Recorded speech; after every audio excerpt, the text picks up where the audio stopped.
ಸಂತರುಗಳು, ಸಮಾಜ ಸುಧಾರಕರು, ಆಮೇಲೆ ದಾರ್ಶನಿಕರು, ಈ ಸಮಾಜದಲ್ಲಿ ಬಹಳ ಜನ ಬಂದು ಹೋಗಿದ್ದಾರೆ. ಬುದ್ಧನಿಂದ ಹಿಡಿದು ಇವತ್ತಿನವರಿಗೆ ಅನೇಕ ಜನ ಪ್ರಯತ್ನಗಳನ್ನ ಮಾಡಿದ್ದಾರೆ. ಆದರೆ ಕನಕದಾಸರು ಏನ್ ಹೇಳಿದ್ರು ಈ ಜಾತಿ ವ್ಯವಸ್ಥೆ ಬಗ್ಗೆ? ಕುಲವೆಂದು ಒಡೆದಾಡದಿರಿ, ಕುಲದ ನೆಲೆಯನ್ನೇನಾದರೂ ಬಲ್ಲಿರ ಬಲ್ಲಿರ ಬಲ್ಲಿರ ಅಂತ. ಕುಲ ಅಂತ ಯಾಕಪ್ಪ ಹೊಡೆದಾಡ್ತೀರಿ? ಆ ಜಾತಿ ಈ ಜಾತಿ ಅಂತ ಯಾಕೆ ಹೊಡೆದಾಡ್ತೀರಿ? ಕುಲದ ನೆಲೆಯನ್ನೇನಾದರೂ ಬಲ್ಲಿರ ಅಂತೇಳಿ ಪ್ರಶ್ನೆಯನ್ನ ಕೇಳಿದ್ರು. ಯಾಕಂತಂದ್ರೆ ಅಂಬೇಡ್ಕರ್ ಇರ್ಬೋದು, ಕನಕದಾಸ್ ಇರ್ಬೋದು, ನಾರಾಯಣ ಗುರು ಇರ್ಬೋದು, ಈ ಜಾತಿ ವ್ಯವಸ್ಥೆಯಿಂದ ಅವಮಾನಕ್ಕೆ, ಅವಹೇಳನೆಗೆ ಒಳಗಾಗಿದ್ದಂಥವ್ರು.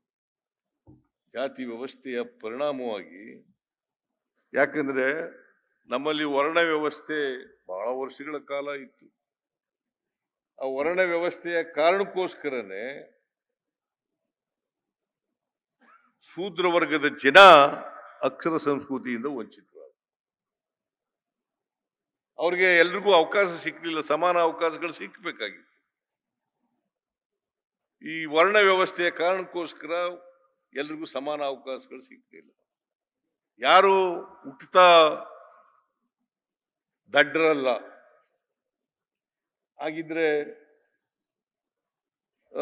ವ್ಯಾಸ ಮಹಾಭಾರತ ಬರೆಯಕ್ಕಾಯ್ತಿತ್ತ? ಆಮೇಲೆ ಮಹಾಭಾರತ ಬರೆಯಕ್ಕಾಯ್ತಿತ್ತ?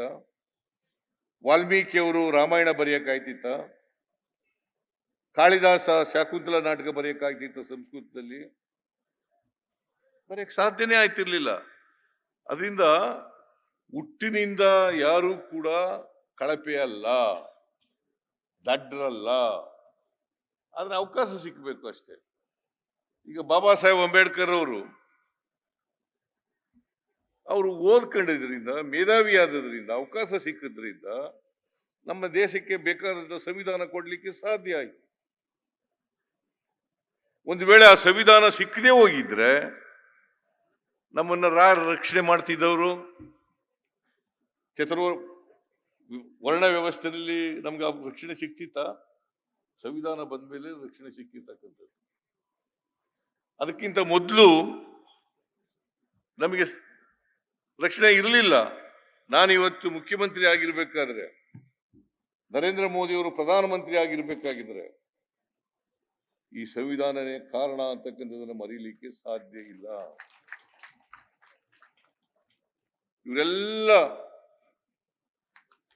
MLAಗಳು ನಾವೆಲ್ಲ ಆಗ್ಬೇಕಾದ್ರೆ, ನಮಗೆಲ್ಲ ಹಕ್ಕುಗಳು ಸಿಕ್ಬೇಕಾದ್ರೆ, ನಮಗೆ ಚುನಾವಣೆಯಲ್ಲಿ ಸ್ಪರ್ಧೆ ಮಾಡ್ತಕ್ಕಂಥ ಅವಕಾಶಗಳು ಸಿಕ್ಬೇಕಾದ್ರೆ ಎಲ್ರಿಗೂ ಸಮಾನ ಅವಕಾಶ ಸಿಕ್ಕದ್ದು. ಅದಕ್ಕೋಸ್ಕರವಾಗಿ ಅದಕ್ಕೆ ಬಾಬಾ ಸಾಹೇಬ್ ಅಂಬೇಡ್ಕರ್ ಅವರು ಏನ್ ಹೇಳಿದ್ರು ಅಂತಂದ್ರೆ, ಈಗ ರಾಜಕೀಯವಾಗಿ ಸಮಾನತೆ ಬಂದಿದೆ ಸಂವಿಧಾನ ಬಂದ ಮೇಲೆ ಅಲ್ವಾ?